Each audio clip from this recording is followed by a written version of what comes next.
તો મિત્રો અલગ જ મસાલા સાથે આ રીતે તમે ગુવારનું શાક બનાવી લીધું ને તો ઘરમાં કોઈ ખાવાની ના નહીં પાડે અને રોટલી તો ઓછી જ પડશે. હેલો ફ્રેન્ડ્સ, સુપર મેજિક રસોઈમાં મિત્રો આપનું સ્વાગત કરું છું. આજે હું ગુવારના શાકની રેસીપી લઈને આવી છું. આ રીતે તમે શાક બનાવી લીધું ને તો કોઈ ઘરના મેમ્બર શાક ખાવાની ના નહીં પાડે, એની હું ગેરંટી આપું છું. એટલું ટેસ્ટી અને એકદમ હેલ્ધી શાક બનશે. તો આપણે બનાવવાનું ચાલુ કરીએ મિત્રો. ગમે તો લાઈક કરજો, શેર કરજો અને નવા મિત્રો સબસ્ક્રાઈબ કરવાનું હવે બિલકુલ ના ભૂલતા. બાજુમાં રહેલ બેલ આઇકનને પણ પ્રેસ કરી દેજો, જેથી કરીને લેટેસ્ટ વિડીયોની માહિતી ડેઈલી મળતી રહે. અને હાઈપ બટનને પણ પ્રેસ કરજો તો અમુક પોઈન્ટ્સ અમને મળતા રહીએ. તો ઇન્ગ્રેડિયન્ટમાં મેં અત્યારે 250 ગ્રામ ગુવાર લીધો છે. અત્યારે ગુવાર ફૂલ સિઝન માર્કેટમાં જોવા મળે છે, પણ ઘણા બાળકોને ભાવતો નથી. પણ આ મેથડથી તમે બનાવી લીધું તો બધા જ ખાશે. આદુ છે 1 ઇંચ, 2 લીલા મરચાં છે, ચણાનો લોટ છે 1 ટેબલસ્પૂનથી 1.5 ટેબલસ્પૂન જેવો, 2 ટેબલસ્પૂન જેવું દહીં છે, લસણ છે 7 થી 8 કળી અને રૂટીન મસાલા છે, મીઠું છે ને તેલ છે. તો બનાવી લઈએ. તો અત્યારે આ ગુવારને મેં આવી રીતે પાણી નાખી અને આપણે એને ધોઈ લેશું. સમારીને મેં તૈયાર જ કરી રાખ્યો છે. આવી રીતે તમને ગમતા પીસમાં સમારવાનો છે. અને હવે આપણે ગેસ ઓન કરીને અને કુકરમાં એને 2 વિસલ કરી લેશું. તો હવે આપણે ગુવારને જ ડાયરેક્ટ કુકરમાં નાખી 250 ગુવાર છે તો આપણે થોડુંક અડધોથી પોણો ગ્લાસ જેવું પાણી નાખશું.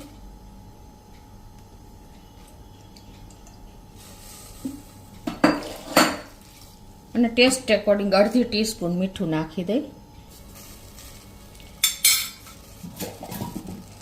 અને હવે ઢાંકણ બંધ કરીને મીડિયમ ફ્લેમ ઉપર આપણે 2 વિસલ કરી લેશું. આપણે લસણની પેસ્ટ કરી લેશું. તો એના માટે આપણે 7 થી 8 કળી લસણ લીધું છે. તમે તમારા ટેસ્ટ એકોર્ડિંગ વધઘટ કરી શકો છો. અને એમાં 1 ચમચી જેવું આપણે લાલ મરચું પાવડર નાખી દેશું અને 2 મરચાં નાખી દેશું હાથેથી જ કટ કરી. 1 ઇંચ આદુના ટુકડાને પણ આ રીતે આપણે સમારી લેશું અને એની પેસ્ટ તૈયાર કરી લઈએ. તો આ રીતે જો આપણે આદુ લસણ મરચાંની પેસ્ટ તૈયાર થઈ ગઈ છે. આપણે કુકરને પણ 2 થી 3 વિસલ થઈ ગઈ છે મીડિયમ ફ્લેમ ઉપર. તો બંધ કરી દઈશું ગેસ. આ બાજુ આપણે એક પેનમાં ગેસ ઓન કરીને મીડિયમ ફ્લેમ રાખી છે અને 2 ટેબલસ્પૂન જેવું તેલ મૂકી દેશું. તો આપણું તેલ ગરમ થઈ ગયું છે. અડધી ટીસ્પૂન આખું જીરું, 1/4 ટીસ્પૂન અજમો અને 1/4 ટીસ્પૂન હિંગ આ બધું નાખીએ અને આપણે 1 ટેબલસ્પૂન જેવો બેસન એટલે કે ચણાનો લોટ નાખી દેશું અને સ્લો ફ્લેમ ઉપર આપણે એને આ રીતે શેકી લેશું.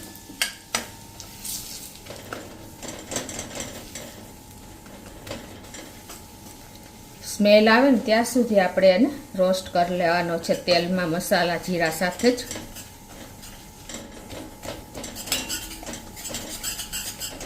મિત્રો આ શાકનો ટેસ્ટ તમને અનેક ગણો વધી જાય છે આ રીતે તમે બનાવશો ને તો. કેમ કે ખાલી આપણે મસાલાવાળું શાક બનાવીએ છીએ ને તો સેજ ગુવારનો ટેસ્ટ આપણને બાળકોને ભાવતો નથી. પણ આ રીતે તમે ગ્રેવી જેવું કરી અને બનાવશો ને આપણે ઓરિજિનલ દેશી ગ્રેવી, તો એકદમ સરસ કાઠિયાવાડી શાક તૈયાર થશે. તો આપણો લોટ પણ શેકાઈ ગયો છે. તો હવે આપણે જે પેસ્ટ કરી છે એમાં જ નાખી દઈએ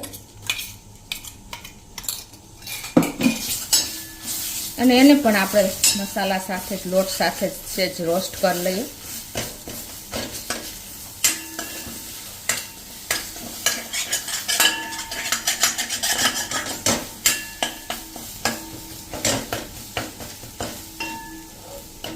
આ રીતે 1 મિનિટ જ આપણે એને રોસ્ટ કરશું. હવે એમાં આપણે આગળ મસાલા કરી લઈએ. ગેસની ફ્લેમ સ્લો જ રાખી છે. 1/4 ટીસ્પૂન હળદર, 1 ચમચી જેવું આપણે લાલ મરચું પાવડર અને 1 ચમચી ધાણા જીરું પાવડર આ બધું નાખી અને એને આપણે આ જ રીતે હલાવી લેશું મસાલા સાથે. તો આ રીતે જો આપણો મસાલો પણ અડધી મિનિટમાં જ શેકાઈ ગયો છે. તમે સ્લો ફ્લેમ ઉપર શેકશો ને એટલે સરસ શેકાઈ જશે. હવે એમાં 2 ટેબલ સ્પૂન જેવું આપણે દહીં નાખી દઈશું અને એને કન્ટિન્યુ આ રીતે આપણે મિક્સ કરી લેશું, હલાવતા રહેશું.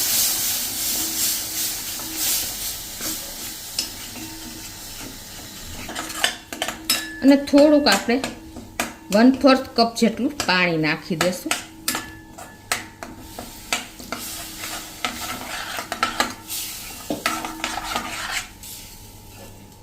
અને ટેસ્ટ એકોર્ડિંગ 1/4 ટીસ્પૂન જેવું મીઠું નાખી દઈ.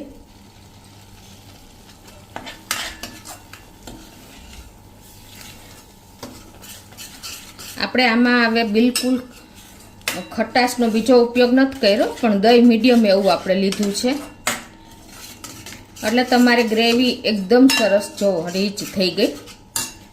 હવે આપણે જે ગુવાર બફાઈ ગયો છે આ બાજુ,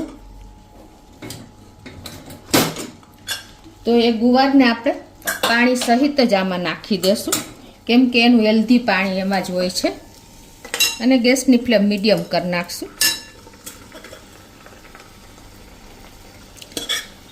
ઝડપથી બનતું શાક મિત્રો, કોઈ ટાઈમ નહીં લાગે. ખાલી તમારે કુકરમાં ગુવારને 2 વિસલ કરો ને એટલો જ ટાઈમ લાગશે. તો હવે સ્લો ફ્લેમ ઉપર આપણે આને 2 થી 3 મિનિટ ઢાંકીને અને કૂક થવા દેશું. તો 2 થી 3 મિનિટ થઈ છે મીડિયમ ફ્લેમ ઉપર. અને જો આપણે એકદમ શાક કૂક થઈ ગયું છે અને ઉપર તેલ પણ છૂટું પડી ગયું છે, તમને ખ્યાલ આવી જતો હશે. તો હવે આપણે એને મિક્સ કરી લઈએ. આવી રીતે તમારે ગ્રેવીથી લથબથતું શાક જો ગુવારનું હશે ને તો કોઈ ખાવાની નહીં ના પાડે, એટલું ટેસ્ટી અને લાજવાબ બને છે. તો આપણું શાક પરફેક્ટ જો આવું કૂક થઈ ગયું છે.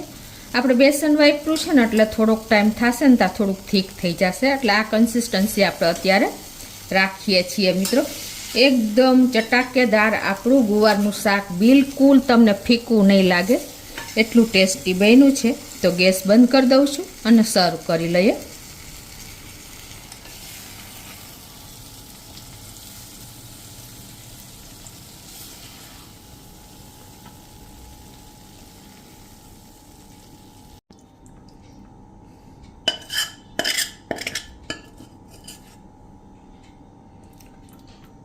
તો મિત્રો એકદમ યુનિક રીતે અને અલગ જ મસાલા સાથે આપણું ગુવારનું શાક રેડી છે. કોઈ ટાઈમ નહીં લાગે, કોઈ વધારાના આપણે ઇન્ગ્રેડિયન્ટ પણ નથી એડ કર્યા, તો પણ એટલું ટેસ્ટી અને લાજવાબ આપણું શાક રેડી થઈ ગયું છે મિત્રો. તો ઘણા બાળકોને જો તમે સિમ્પલી શાક સર્વ કરશો ને તો નહીં ભાવે, પણ આ રીતે ખાલી બેસન અને લસણ, આદુ મરચાંની પેસ્ટ અને દહીં આ મિક્સ કરીને તમે ગ્રેવી કરીને શાક બનાવશો ને તો આ શાક એકદમ ટેસ્ટી બને છે અને એકદમ સરસ. તમને ક્યારેય ઓછું જ પડશે, ગમે એટલું બનાવશો ને તો. અત્યારે ગુવારની સિઝન ફૂલ છે મિત્રો, તો ચોક્કસ તમે આ ઉનાળામાં એક વખત ટ્રાય કરો આ રીતે અને મને કોમેન્ટ બોક્સમાં જણાવજો કે તમને આ શાકની રેસીપી કેવી લાગી મિત્રો. ગમે તો લાઈક કરજો, શેર કરજો અને નવા મિત્રો સબસ્ક્રાઈબ કરવાનું તો બિલકુલ ના ભૂલતા.